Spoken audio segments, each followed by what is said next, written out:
Hey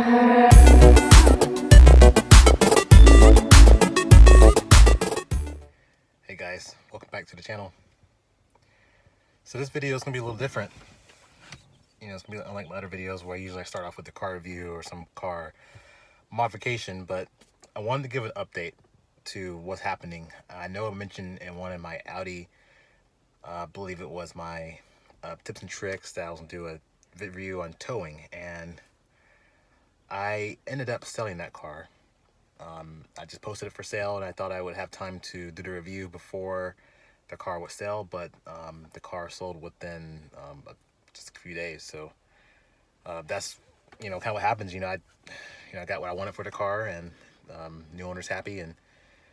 But moving forward, I just do want to talk about the towing, I guess, because I did tow the car, and compared to my previous Affinity, because that's the only car I can compare it to. I've had a 2006 FX35, which came with a 3.5 liter V6. It was like 270 horsepower, 280 some horsepower. It wasn't very powerful. It was fast enough for what the car was, but either way, that car, or actually it was more of a crossover, towed my 6x10 cargo trailer. And towing it anything below 50 miles an hour, it did well. You couldn't really tell the trailer was back there. But once I got on the freeway, I could honestly feel the drag. And it was so bad to the point where the car would struggle to maintain sometimes 65 to even 70 miles an hour. And depending on if I had a strong headwind, it would drop down 1 to 2 gears. And that's just not good for a few mileage in. I remember driving with this car cross country and having to manually shift it into 3rd and 4th gear depending on if I was on the hill or not. And once I got into a higher elevation, going across like Wyoming, where the car is just starving for air, it was a struggle. But I made it. I hauled my motorcycle and a few other belongings I had. I was moving myself from Ohio. But moving forward, I bought an Audi Q7, and it was a night and day difference. The Audi owner's manual says it's not designed for towing, but it comes with a hitch. I had the towing package. It said it's rated for 6,600 pounds and tongue weight of like 650 pounds, and my trailer weighs 1,200 pounds empty, plus whatever I added into it. But I've towed with that 6x10 cargo trailer perfectly with ease. I mean, I could hardly tell the trailer back there, even when I was getting the pull on with the headwind. I think at the worst it dropped down to maybe 7th gear pulling, but it pulled just fine.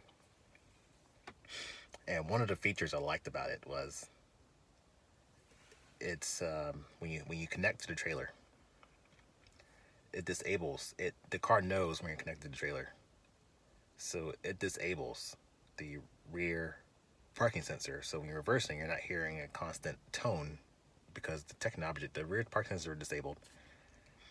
And in addition to that, when you're connected, you get in your gauge cluster an indicator for your turn signal for the trailer, in addition to the car's turn signal. So you'll know if the lights on the trailer are flashing in conjunction with the car's vehicle, the vehicle lights. And if a bulb burns out on the trailer, it sends a message to tell inside the the instrument panel to tell you that you possibly have a brake light or turn signal burned out. Really helpful features, because trailer lights are really, unless you have LEDs on your trailer, those incandescent bulbs don't last very long. I don't know why. I don't know what it is about trailer lights, but they seem like you always see a trailer light and the bulb's burned out. But fortunately, my trailer has full LEDs. It's got LEDs all around with the clearance lights and brake light turn signal, so I don't have to really worry about lights burning out. But it's nice to know that that feature does exist for those who may want it. And probably the next trailer I hauled was a 30-foot travel trailer, and I found it on Outdoorsy. And before you probably think, wow, that's way too big for that car, I honestly knew that by the weight, it was like 5,900 pounds. It's at the top of um, my scale, but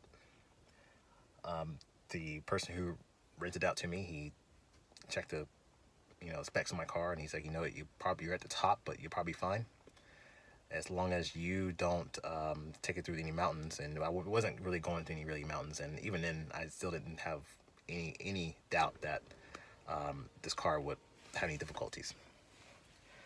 But I connected to this trailer, and you can see this thing. This thing is huge. I mean, it extends from the former. It's almost like double, triple size of the Q7 itself. And you would think that being pulling this thing, it would be, I'll put myself in a situation with, any type of crosswind where the tail was wagging the dog, but didn't happen that way. It actually towed better than, I would say, my 6x10. It felt like it was less drag, and I don't know, because of the rounded nose, but I didn't have hardly any difficulty with it. I think I towed it to Lake Orville, which was probably 2.5 hours from my location.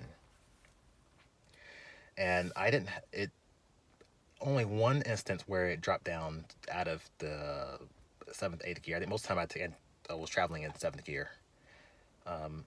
But the only time it dropped into like fourth, and that was close to the campsite where it goes pretty much up a pretty much steep hill.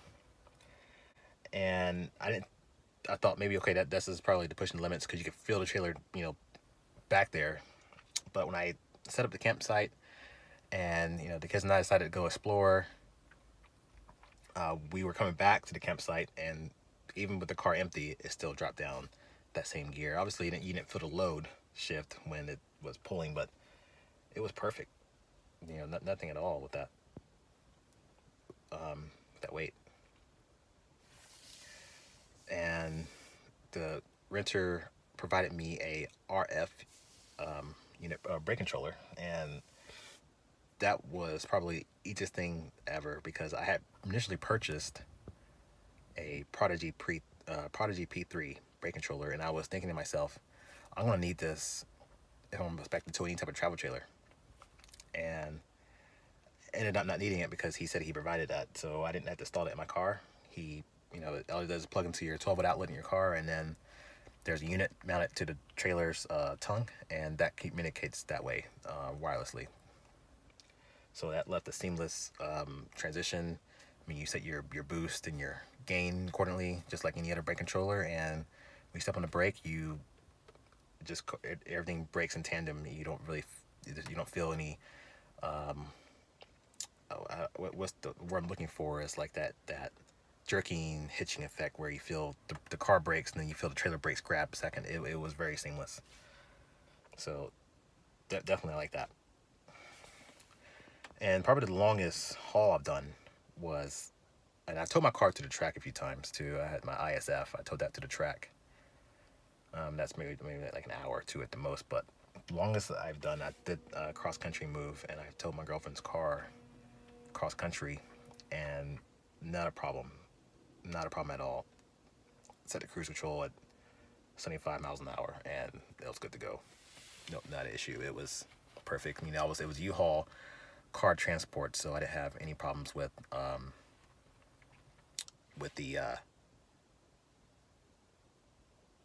the weight, because obviously they give you, I think it's like 2,000.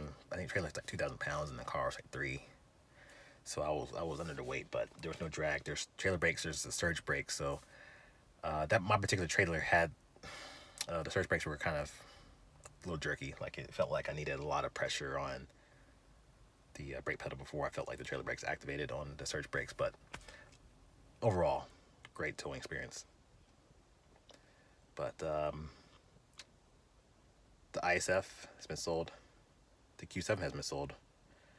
And right now I am moving to a different platform. BMW actually, and I've had a couple of BMWs. I've had a '09 335i, which was a great car. I love that car. It was unfortunately I bought that car certified pre-owned, and it just gave me a lot of problems. And when I moved here to California, that was one of the things I decided to sell because I didn't want to have that additional car payment. So I sold that car and I tried other vehicles out. I went through Mercedes C63, AMG. I tried Lexus ISF, and I've had, great cars. I'm not saying like anything bad about those cars. The C83, I mean, that sound is intoxicating. That exhaust, I had the 6.2 V8 in that car, and it was loud. I mean, that exhaust would put Mustangs to shame.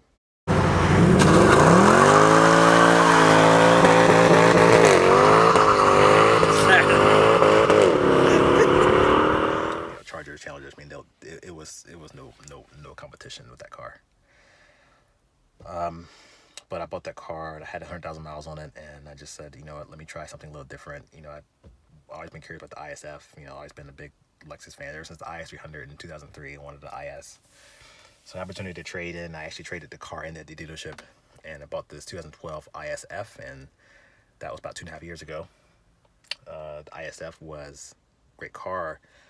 I would say extremely underrated because that car performs better on paper, performs better in real life than it does on paper. They rank it so low on the scale compared to the M3 and the CT3, but I feel it's really good competitor to those cars. Obviously, there's still some minor things that it needs to do, but quick shifting transmission, 416 horsepower, 5-liter V8, 371 pound-feet of torque. I mean, that thing would run with the best. And if you write driver behind it, there wasn't much on the street that could. They'll have their hands full. Even the faster cars, they would have their hands full, because if you left that thing in manual and you shifted quickly with that car, there wasn't anything much you could on the street. But my dream was to always own an M3, so I had opportunity to acquire one, and I ended up selling my car, put up for sale, and then actually selling to a family member. But so I know that I'll be able to drive the car in the future. That could also go to a great home. But this bought a 2016 M3, which will be coming up here later on the channel. I'm gonna show that. And I bought a 2014 BMW X5. Test drove the X5, and I like the sporty dynamics of it.